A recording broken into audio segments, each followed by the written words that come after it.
Hi friends, for today's 5-minute painting challenge, we are painting these loose watercolor flowers. So stick around, I know you can do this in 5 minutes or less. So today I'm setting my timer and we're just gonna get right into it. And don't worry about the time. This is just to allow yourself to set aside 5 minutes. Your brain can metabolize that. You can make time for 5. If you think you have to sit down for 30, it's not gonna happen as easily. So I'm just painting what looks like a peony here. Just paint whatever you want. If you want to slow this down, feel free. I'm painting quite quickly today.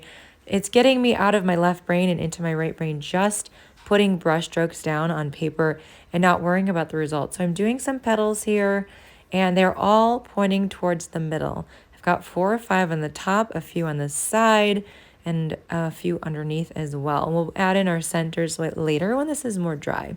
So now I'm mixing up some orangey yellow, and let's do a kind of a star shape or 6 petals shaped flower, a little side facing one. Let's do another one as well. And we can go ahead and connect those stems later on with a thin brush. I've got some purple on my palette. Guys, I'm just using the paint that is already there. And we'll do another 5-petaled flower here. I don't know what it is. It doesn't matter. We have been painting for a little over a minute. So if you are doing this and it's feeling stressful, take a deep breath, remind yourself, as I always say, this is just practice. It's supposed to be fun and it's supposed to be freeing. If we set a specific time period, then we're allowing our brain to be able to just kind of paint quickly. You can paint from memory. I recommend from memory rather than a reference photo, because this will get you in that mindset of just doing those brush strokes and not worrying too much about following a reference photo and the details that that involves. I have not planned this out. I just set my timer and decided to add in random flowers, random leaves. Who knows how it's going to look when it turns out, when it's done, but that's okay. This is a lovely practice. Now, if you are able to put in a painting practice into your life every day, it's going to help you with your worries, your anxiety, your fear, your self-doubt of not being good enough.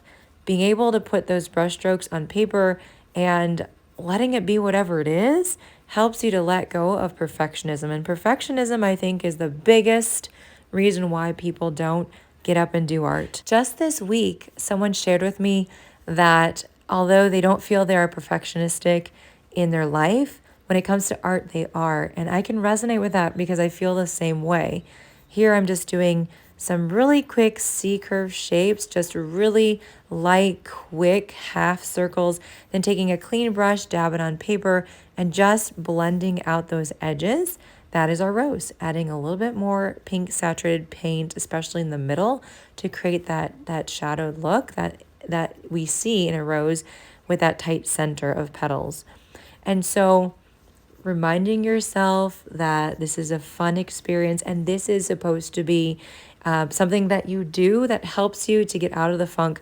Now, your left brain, that's the one that thinks it knows everything, that takes images that you've created when you were a kid and likes to recreate those. Oh, I know what a tree looks like. I know what a rock looks like. I know what a face looks like. But it also hijacks you and it takes over, and that's the part that tells you you're not good enough and you can't do this, and it tries to make up excuses for why you don't have time to paint. Right here I'm just making these single brush strokes for some really thin leaves and a few little dots on your paper. Connect those with a thin brush for stems and you are good to go with those. Those are easy flowers. And so being able to remind yourself of what really is true, getting lost in the moment, and just not even saying, I'm going to sit down and create flowers. You don't even have to do that.